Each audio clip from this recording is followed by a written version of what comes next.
하나님이십니다. 그가 영원전부터 자기 품속에 있는 아들을 사랑하셨습니다. 그리고 그 사랑하는 아들을 위해서 하늘을 지으셨습니다. 여러분, 하늘은 하나님의 권세와 하나님의 영광과 하나님의 행복이 가득한 곳입니다. 하나님은 그 하늘의 아들을 위해서 보좌를 마련들에 주셨습니다. 보좌에 앉았다는 것은 하나님에게 동등한 권세와 영광과 행복을 얻었다는 것을 의미하는 것이거든요. 하나님의 아들은 하나님 본체의 형상으로서 하나님의 동등하신 분이시지만은 자신이 하나님과 동등됨을 취하는 것에 대해서 당연하게 여기지 아니하시고 도리어 하나님의 존귀하심을 먼저 생각했습니다. 그래서 요한복음 14장 28절에 하나님은 나보다 크심이라 라는 그의 고백을 알 수 있듯이 그런 아버지의 존귀하심 앞에서 자신을 한없이 낮추셨던 겁니다. 요한일서 5장 5절에서부터 7절에 보니까 예수님께서 하나님의 아들이심을 믿는 자가 아니면 세상을 이길 자가 누구냐고, 이는 물과 피로 임하신 자니 곧 예수 그리스도라 물로만 아니요 물과 피로 임하셨고 증거하는 이는 성령이시니 성령은 진리라고 하셨습니다. 예수님은 물로 임하신 분이십니다. 물이 어떤 속성을 가지고 있습니까? 다른 것이 아니고 물은 나뭇가지를 자라면 자랄수록 위로 뻗어 올라가지만 물은 반대로 낮은 곳으로 내려가려고 하는 것의 습성이 있다는 겁니다. 하나님의 아들은 하나님 앞에서 물로 임하신 분입니다. 이 말은 뭐냐면 자신을 낮출 수 있는 그 한계까지 낮추셨다는 거예요. 자신을 완전히 낮추셨다는 거예요. 그렇기 때문에 그는 죽음을 맛볼 수 있는 인자가 되기로 작정하셨고 이를 위해서 창조된 것이 바로 우리 인간이라는 것을 알아야 되는 겁니다. 그는 물로만 임하신 것이 아니라 물과 피로 임하신 분입니다. 하나님 앞에서 자신을 한량없이 낮춰 물로 임하신 인자이시지만은 죄로 인해서 멸망받을 수밖에 없는 인간을 위해서 구속자로서 오실 때는 어떻게 오셨냐면 피로 임하신 거예요. 그래서 레위기 17장 11절의 말씀을 보면은 피에 생명이 있으므로 피가 죄를 속하였다고 했습니다. 하나님의 아들이 물로 임하셨다는 것은 하나님 앞에서 자기를 겸손하게 낮추어서 인자가 되셨음을 의미하는 것이지만은 또 피로 임하셨다는 것은 인간을 구속하기 위해서 그리스도로 오셨다는 의미예요. 그가 물과 피로 임하셨다라는 의미가 이렇게 말씀되는 거예요. 다시 말씀드리면 물로 임하시는 이는 누구예요? 인자입니다. 사람의 몸을 입고 오신 하나님. 피로 임하셨다는 것은 뭐냐면 바로 그리스도십니다. 예수는 그리스도요 할 때에 그리스도는 피로 임하신 겁니다. 그러니까 예수는 물로 임하셨지만 그리스도는 예수가 그리스도에 대해서는 피로 임하신 것을 얘기하는 거예요. 낮은 곳으로 오셔서 피로 구원시켜 주셨다라는 의미예요. 오늘 대부분의 기독교인들이 하나님의 아들이 인자로 오신 것에 대해서는 무관심하고 있습니다. 그가 그리스도 오신 것에만 매우 강조하는, 그래서 주님이 오셨다, 그래서 기쁜 오셨다고 이렇게 말씀을 하는 겁니다. 그 결과 하나님의 아들이 우리를 위해 죽는 것이 당연하다고 생각하는 인본주의적인 그 생각이 기독교인들 사이에 얼마나 팽배했는지 몰라요. 그러니까 하나님의 은혜를 너무나 엉망으로, 정말 죄송한 얘기지만은 이웃집 강아지보다도 못해, 이렇게 표현해서 죄송한 얘기지만은 그 은혜를 그렇게 취급들어요.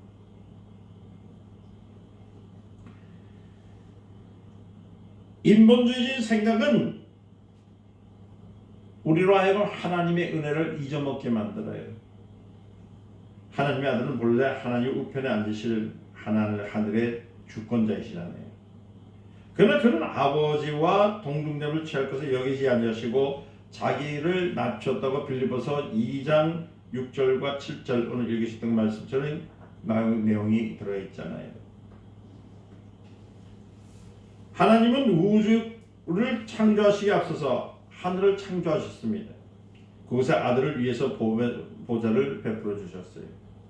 근데 하나님의 아들은 보좌에 앉아서 아버지와 동등의 권위를 취한 것을 당연히 여기지 않고 자기를 낮고 천한 인생의 몸으로 이 땅에 죽기까지 낮추심을 통해 아버지께서 한없이 높으신 분인 것을 나타내신 분이 바로 예수님이십니다. 이를 위해 그는 죽음을 맛볼 수 있는 인자가 되고자 하고 이 땅에 오셨다는 얘기예요. 그는 아버지 앞에 죽기까지 자기를 낮추심을 통해서 아버지께서 직접 그를 살리시고 보좌에 오르게 하실 때에 비로소 그는 영광을 받으시겠다는 뜻을 세우고 나왔던 겁니다. 그래서 오늘 빌립보서 2장에서 나타나는 내용의 말씀, 예수를 왜 닮아야 되느냐, 그 내용의 말씀이 이 내용입니다. 여러분들이 혹 저희 교회 설교 들을 때 어떤 분들은 이런 말씀을 하시더라고요. 너무 따분하다는 얘기 있고, 어떤 분들은 너무 성경적인만 얘기를 한다고 해요. 근데 여러분들이 능력 없는 삶을 살고 그리스도의 체험이 없는 삶을 사는 이유가 뭐냐면은 정작 하나님의 말씀을 진짜로 안 믿기 때문에 그렇습니다. 수많은 사람들이 성경 공부를 많이 합니다. 그리고 설교를 많이 듣습니다. 그리고 예수라는 이름을 많이 부릅니다. 그러나 그들의 마음에는 예수가 없습니다. 천국이 없습니다. 그들의 마음엔 하나님이 없습니다. 예수를 믿는 방법이 뭐냐고 믿으면 예수 믿으면 구원을 받습니다 라고 하며 예수 믿으면 잘된다, 복 받는다는 말에만 귀가 들어열려 있지, 예수 그리스도를 믿는 순간 하나님의 모든 은혜를 받았다는 것을 인식하지 않아요. 하나님이 주신 그 믿음을 사용할 줄을 모릅니다. 그러니까 저희 교회 말씀을 들을 때 힘들다고 하는 이유는 나는 인본주의로 살았습니다 라는 고백과 같습니다.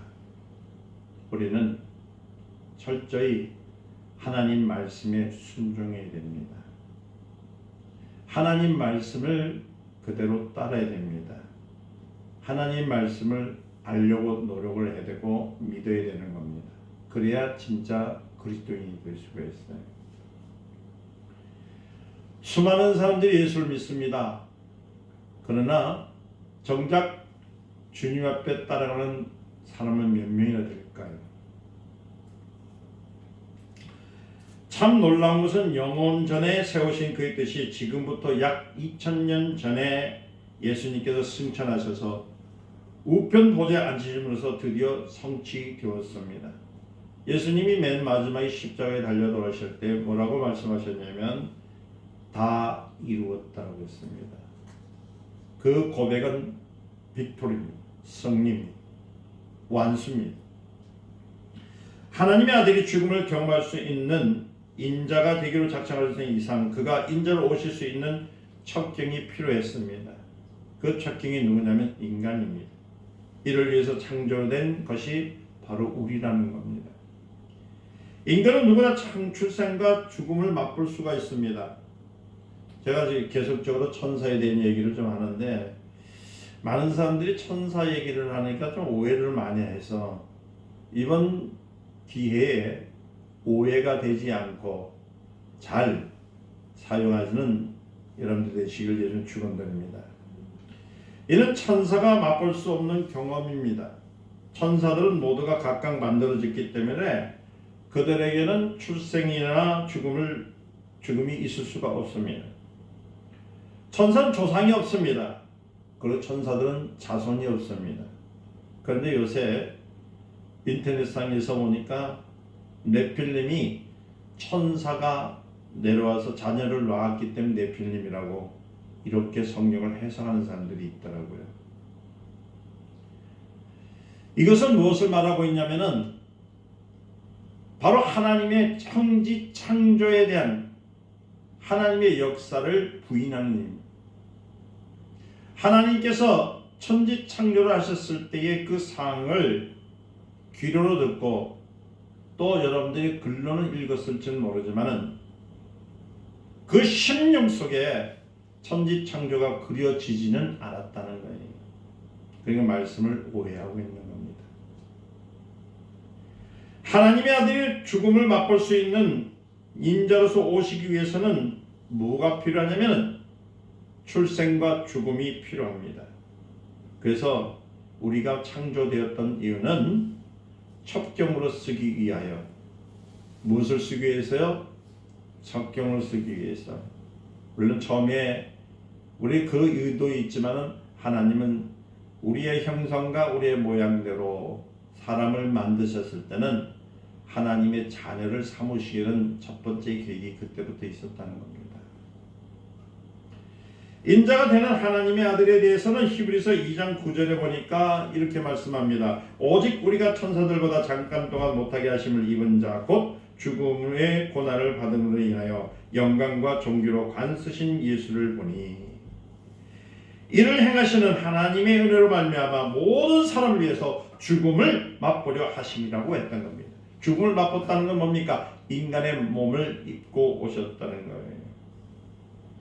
이와 같이 천사들과 달리 출생과 죽음을 경험하는 것은 인간이지 않습니까? 사람들은 출생할 때부터 가족으로부터 많은 축복을 받습니다. 누구나 새로운 생명의 탄생을 환영하고 반가워하잖아요. 인간의 출생은 무엇이든 날 때부터 죽음을 향하여서 여정을 출발하는 길인 것뿐인 것을 알아야 되는 겁니다. 우리는 언젠가는 죽습니다. 죽으면 우리는 갈 곳은 한 곳입니다. 하나님 나라입니다. 사실상 인간에게 죽음이라는 것은 어려운 것도 아닙니다. 두려운 것도 아닙니다. 오히려 행복해야 됩니다. 왜요? 영원한 하나님의 나라에 들어가기 때문에. 사람이 피곤하면 잠을 푹 자고 싶은 것처럼 죽음이란 편안히 눈을 감고 잠을 자는 것과 같다는 것을 알아야 되는 거예요. 삶의 출생이 축복을 받는 것처럼 죽음도 축복을 받아야 되는 겁니다. 그래서 여러분들이 지금 살아계신 것에서 감사하고 또 죽어 하나님 품에 갈 수 있음을 감사할 줄 알아야 됩니다. 이게 은혜입니다. 모든 것이 은혜예요. 하나님의 아들이 당초에 세우신 뜻은 다른 것이 아니라 죽음을 맛보기 위함입니다. 그런데 그를 위해서 출생과 죽음을 맛보려야 할 인간이 그만 타락하고 말았잖아요. 이에 하나님은 인자가 데려가는 데려가 하시는 아들에게 기름을 부어 주시고 거기서부터 그리스도의 임무를 맡겨 주신 겁니다. 그러니까 뭐예요? 물로 임하시고 물과 피로 임하시는 역사는 하나님의 계획인 겁니다. 그러니까 예수를 믿는 것은 우리에게 있어서 하나님의 계획을 믿는 겁니다. 아멘. 그러니까 주 예수를 믿으라 그럼 너와 내 집이 구원을 얻으리라 한 것은 뭐예요? 하나님의 뜻을 따른다는 것이에요. 그게 그리스도인이에요. 창세기 3장 15절 보니까 우리는 하나님께서 뱀에게 내가 너로 여자 원수가 되게 하고 너의 후손도 여자의 후손과 원수가 되게 하리니 여자의 후손은 내 머리를 상할 것이요 너는 그의 발꿈치를 상할 것이라고 말씀을 했습니다. 이 말씀대로 하나님의 아들은 여인의 후손으로 태어나서 마침내 마귀의 공격에 의해 양손과 양발과 찍힌 채 죽음을 당하게 만든 거예요. 그게 십자가거든요. 피를 흘리셨던 거. 그리고 여러분들 잘 아는 성경구절 물이 변하여 포도주가 되었다라고 하시는 것은 예수님이 물과 피로 오신 것을 보여주신 내용입니다. 그런데 우리 많은 성도들이 물이 변하여 포도주 됐다니까 마치 무슨 형상에 따라서 모양이 변하는 것만 바라고 있는 거예요. 그래서 목사님들 설교를 할 때마다 물이 변하여 포도주 됐다니까 가정이 가난한 사람이 부관교정으로 변하고 그 자녀가 강박했던 마음을 버리고 편안한 마음을 변한다라고 설교들을 많이 하는데 이건 성경의 도리가 아니에요. 성경의 원리는 낮은 것으로 임할 때 물처럼 임하신 것, 그 다음에 뭐예요? 피를 흘리셨다는 것은 우리를 구속하시기 위한 피, 그게 바로 십자가의 도라는 것을 가르쳐주고 있는 거예요. 이 말은 무엇을 얘기하냐면은 그리스도가 우리를 앞에 왔을 때 그 피를 흘리신 것은 우리를 구원해 주신 거거든요. 그게 은혜잖아요. 이 큰 은혜를 버리고 다른 것을 찾아간다는 것은 그것은 사망의 길이에요. 그러니까 하나님은 끝없이 우리에게 뭘 주시냐면 은혜를 주신 겁니다. 지금도 은혜를 주세요. 우리 자신이 나약하고 연약해서 범죄하고 쓰러질 수밖에 없는 것도 아시지만은 또 내일 또 밖에 나가서 또 사람들과 부딪힐 때 여러 가지 험난한 길을 걸을 때 우리 마음이 편안하지 않는 것도 아시지만은 그럴 때라도 우리를 자녀 삼아주신 은혜, 교회는 이 십자가를 붙들어야 되는 겁니다. 그래서 오늘 사도말 2장 5절의 말씀이죠. 너희 안에 이 마음을 품으라. 곧 그리스도 예수의 마음이니. 그리스도의 마음이 뭐예요? 겸손하게 자기 죽기까지 순종하는 거예요. 그럼 어디다 순종할까요? 많은 사람들은 교회 와서 열심히 봉사하고 충성하면 순종인 줄 알아요. 어떤 분들은 열심히 나와서 새벽기도 나오고 열심히 철야하고 열심히 기도하고 열심히 찬양하면 그게 순종인 줄 압니다. 그게 아닙니다.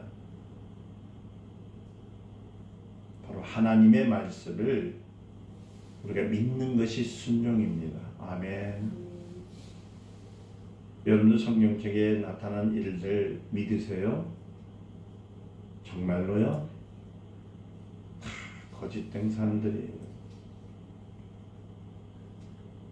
하나님의 말씀을 듣긴 들어도 그 말씀대로 살려고 하는 사람은 없어요. 왜? 그렇게 만들었어요.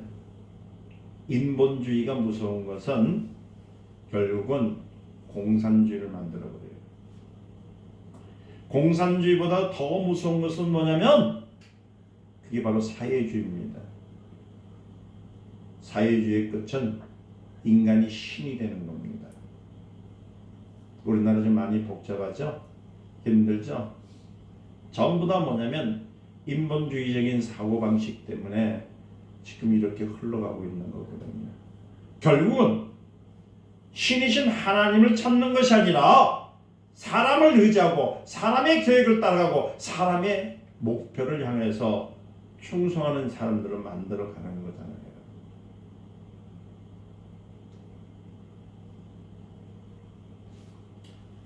인자는 본래 아버지 앞에 자신을 지극히 낮추고자 하는 마음에서 죽음을 맛보았습니다. 그러나 아버지는 그로 하여금 죽임을 당하게 하는 그리스도의 직분을 담당하게 주셨어요. 왜냐하면 그것이 바로 하나님의 뜻이기 때문에. 물로 임하신 것은 아들의 마음입니다. 죽기까지 하나님께 순종하게 한 것은 피로 임하게 하신 것은 아버지의 뜻입니다. 그러니까 물이 변하여 포도주가 됐다는 것은 아들이 순종한 것을 아버지가 받아주셨다는 뜻이에요. 할렐루야. 십자가의 의미를 너무 모르면서 십자가 얘기를 해요. 물로 임하신 것은 누구의 마음이라고요? 아들의 마음입니다. 겸손하게 죽기까지 낮추기 위해서. 그러니까 맨 마지막에 주님이 십자가에 달렸을 때 뭐라? 엘리 엘리 라마 사박다니, 나의 아버지 나의 아버지 어찌 나를 부르셨나이까. 무슨 말인지 아시겠어요? 낮고 천한 인생의 몸을 입고 왔는데 이제 죽음을 맛보려니까 힘겨우니까 하나님 때 부르셨잖아요. 그게 바로 피의 역사예요. 그 피는 인간의 피가 아니다. 하나님의 피입니다. 그건 생명입니다.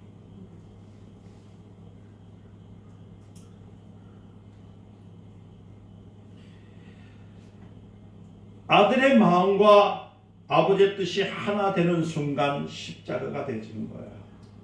아멘. 아들의 마음과 아버지의 마음이 하나 되니까 그게 십자가입니다.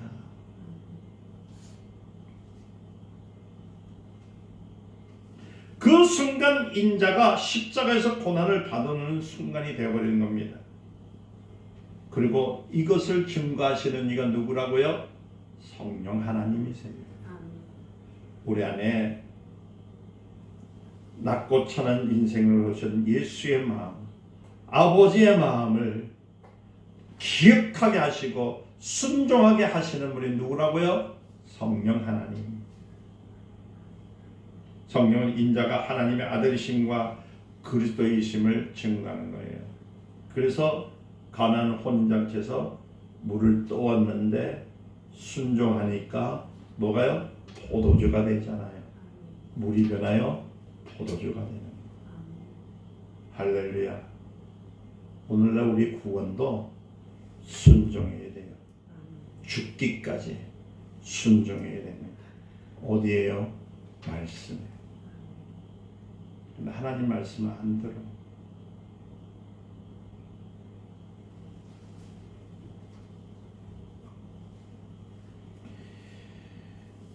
우리는 인생도 마찬가지입니다. 연약한 육체로 가난과 질병과 고난과 박해를 받아야 하는 것이 인생입니다. 인생은 태어나는 그 순간부터 참 투쟁이잖아요. 전쟁입니다. 계속 싸우고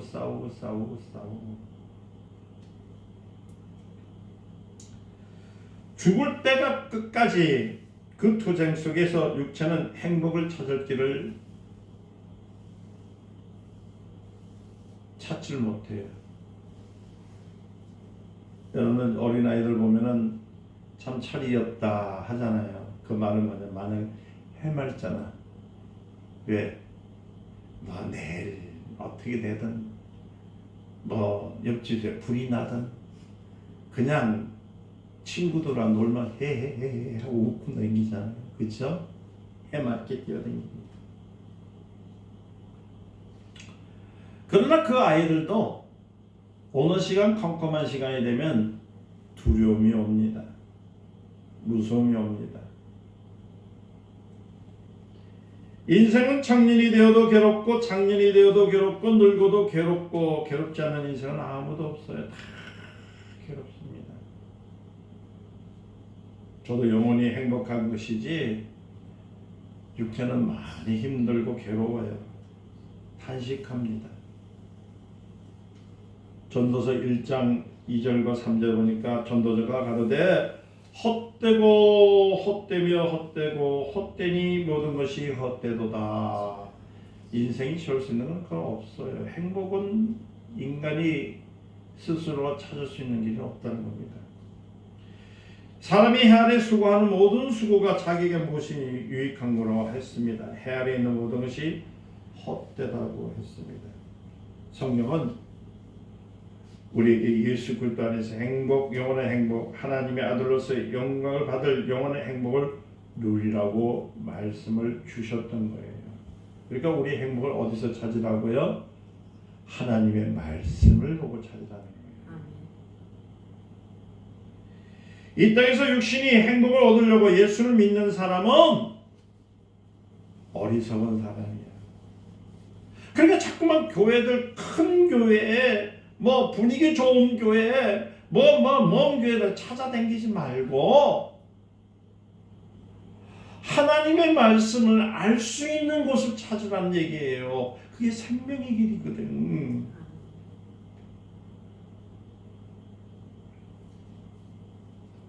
자꾸만 교회 나와서 무엇을 찾으려고 하십니까? 십자가의 도를 찾았잖아요. 물같이 또 피로 변하신 예수 그리스도를 우리에게 주셨는데 그대로 따르고 가면 되는데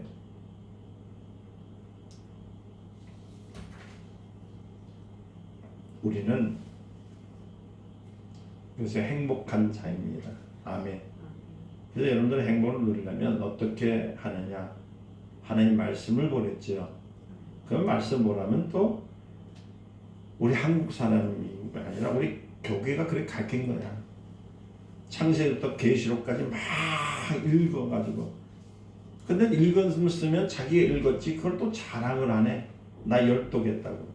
근데 옆에 있는 사람 또 우리 대한민국 사람들, 우리 한국 사람들의 기질은 뭐예요? 남한테 지기 싫어하거든. 안 읽어도 읽었대. 어떤 목사님이 저한테 분명히 그랬거든. 목사 되기 전에 저한테 40독 했다 했어요. 야, 50독 했대구나. 50독 했대. 야, 대단하구나. 근데 목사 되고 10년 있으니까 150독 했대요. 계산이 안 나오는 소리예요. 목회자가 되면요, 여러분들 성경 읽기가 너무 어려워요. 한 권 읽기가 힘들어요. 그래서 목회자 되기 전에 전도사나 강도사님 됐을 때, 아니 평신도 때 많이 읽어놓은 건 좋아요. 근데 많이 읽는 건 좋은데, 이 성경을 읽으려면은 뭐라고 했냐면은 배우지를 못했기 때문에, 여러분 반드시 성경을 배우고 읽어야 됩니다. 아멘. 성경 말씀을 알고 읽어야 되는 거예요. 그 누가 가르치냐? 목회자가 가르치는 거예요. 그래서 성경 공부가 중요한 거예요. 그런데 성경을 딱 피는 순간 사람은 언제나 자기가 배웠던 생각대로 계산하고 그 꿈을 이루게 돼 있습니다. 아무리 성경 말씀, 하나님 말씀일지라도 내가 배운 범위가 요만하면 그 범위에 맞춰서 성경을 읽기 때문에 오류가 생깁니다. 백독을 하든 천독을 하든. 이해되셨습니까? 그래서 저희 교회는 참 감사한 것은, 제가 성경 공부에 대해서 제가 설교를 강의를 했어요. 못 들으신 분들은 저희 교회 그 유튜브 사이트에 있어요. 들어오셔서 성경 공부하는 내용 좀 길게도 배워보세요. 그러고 놓고 성경을 한독을 하면 눈이 확 열려요. 그렇게 읽어가면서 또 그래도 모자라요. 왜 모자라느냐? 여러분들이 밥을 먹을 때 잘 들으세요. 여러분 식사할 때 밥만 먹습니까? 반찬도 먹잖아요. 반찬만 먹습니까? 물도 마셔야 돼요. 그렇죠? 아멘. 균형이 있어야 돼. 균형이. 다시 말씀드리면 은혜는 하나님께서 주셔서 말씀을 주셨다는 건 은혜입니다. 생명을 주신 건 은혜입니다. 십자가에 돌을 주신 건 은혜입니다. 아멘. 아멘. 그런데 은혜만 가지고 우리가 신앙생활 할 수 있느냐요? 못해요. 우리가 하나님께 주신 믿음이 있습니다. 믿음은 우리 것이 아닙니다. 하나님 겁니다. 하나님께서 우리에게 주신 겁니다. 아멘. 믿으세요?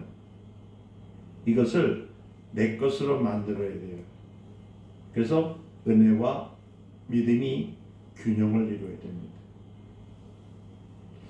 은혜만 자꾸 찾고 다니면은요, 하나님의 은혜에서 감사는 할 수 있지만은 하나님이 역사하실 때에 무언가가 어떻게 이루어진지를 모르기 때문에 잘 될 때는 은혜스럽고 잘 안 되면 하나님께 원망하는 수가 나옵니다. 이런 신앙을 하게 되면은 실패를 보게 되어 있어요.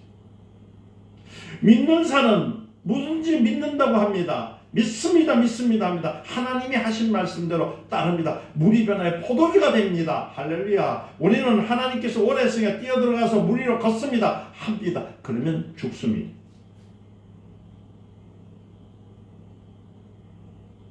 은혜가 뭡니까? 하나님으로부터 온 겁니다. 믿음도 하나님부터 왔지만 하나님이 내게 주셨기 때문에 이것은 내 것입니다. 할렐루야. 다시 말씀드립니다.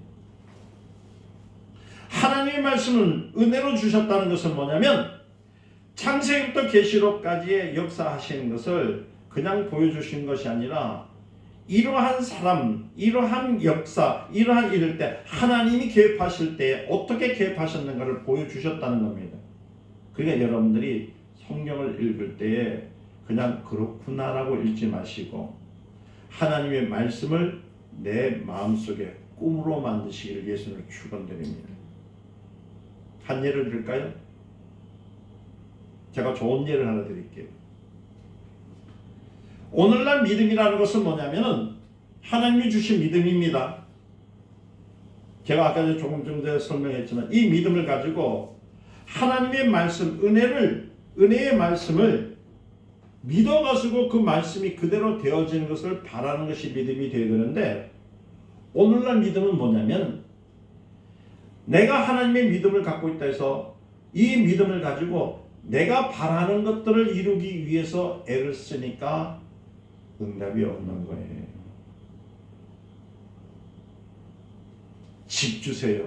차 주세요. 성경이 없어요. 성경에는 부하게 하는 것도 없어요. 이 말씀은 어디 있느냐? 하나님의 말씀을 따라갔더니 그 말씀에 순종하는 모습을 봤더니 예수님께서 하심을 통해서 어떤 일? 세상에서 할 수 없는 일들을 하시는 모습을 내 마음속에 꿈으로 이루어질 때 이루어지는 겁니다. 이해되셨어요? 다시 말씀드립니다. 은혜는 누구 거라고요? 하나님 겁니다. 믿음도 누구 거라고요? 하나님 겁니다. 하나님이 주신 것은 어디에? 내용이 있을 때.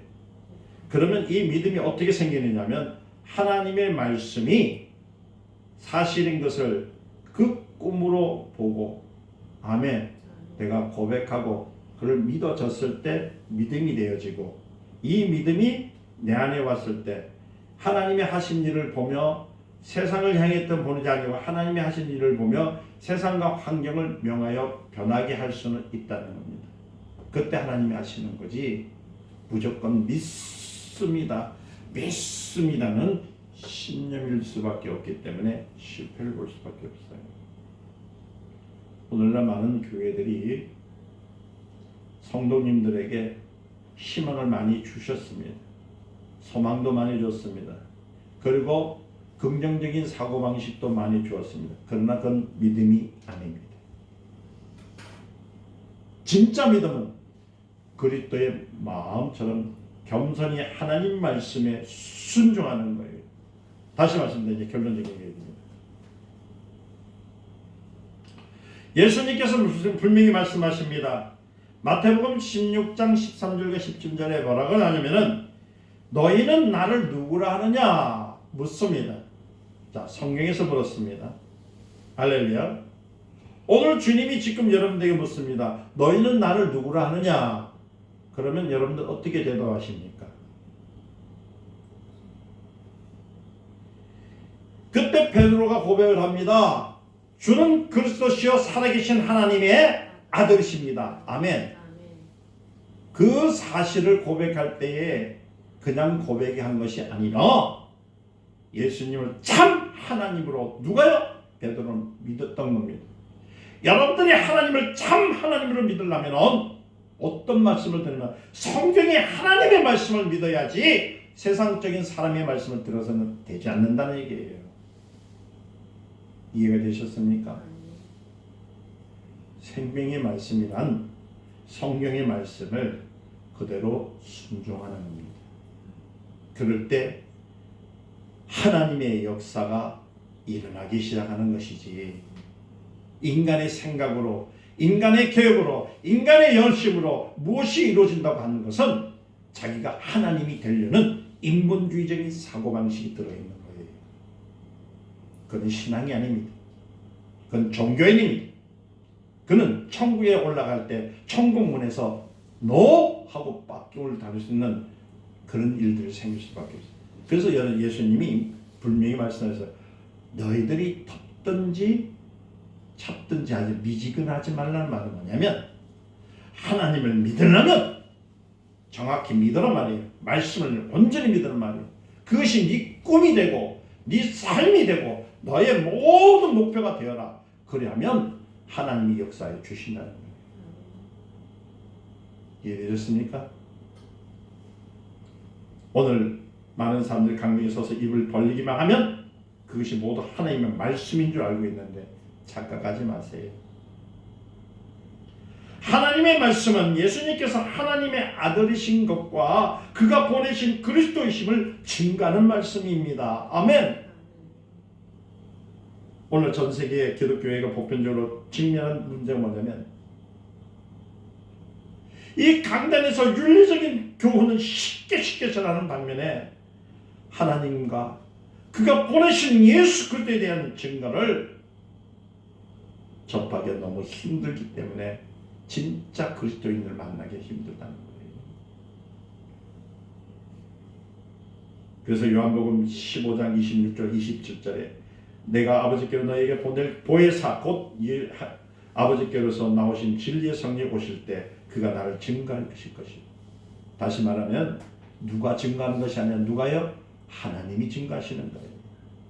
너희도 처음부터 나와 함께 있으므로 증거하느니라. 그러니까 말씀이 주셨을 때 그냥 성경책이 아니에요. 이 안에 있는 생명의 말씀이 내 것이 되었을 때에 진리의 성령이 나와 역사하시고 있다는 사실입니다. 요한복음 5장 37절에 나를 보내신 아버지께 친히 나를 위해서 증거하셨느니라. 하나님이 증거하신다는 거예요. 내가 나를 위하여 증거하는 자가 되고 나를 보내신 아버지도 나를 위하여 증거하신다고 요한복음 8장 18절 말씀하시잖아요.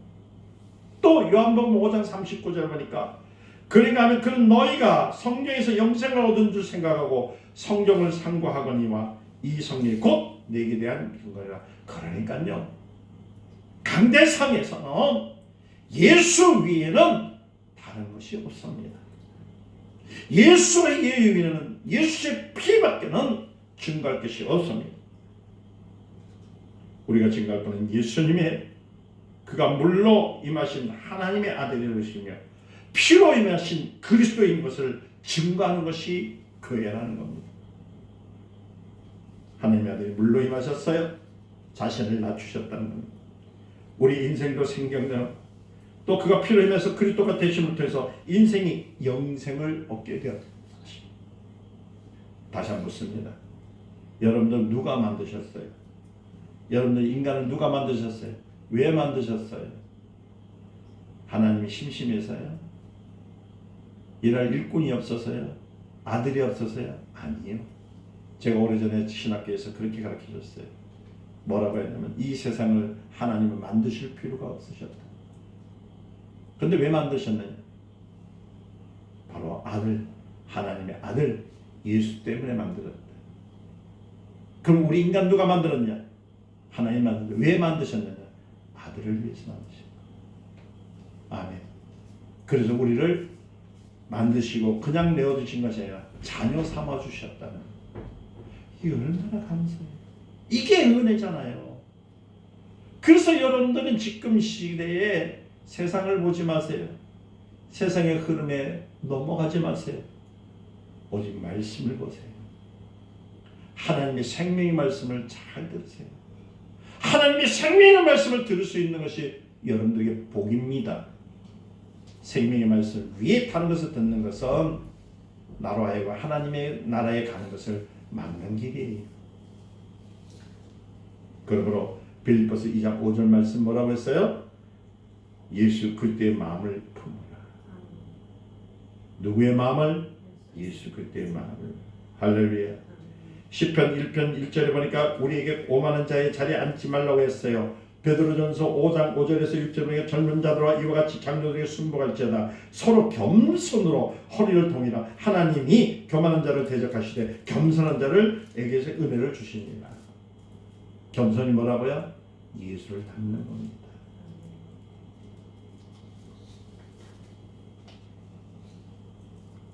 그리스도인은 인자가 하나님의 아들이신가 그리스도인이심을 믿는 자입니다. 아멘. 이제 누가 물어보면 그래요. 여러분 당신은 그리스도입니까? 물어보세요. 그럼 당신은 누굴 믿습니까? 예수를 믿습니까? 그러면 그 믿는 증거가 뭡니까? 물어보세요. 물과 피로 건너시지 아니하면 이 말은 물론 뭐라고요?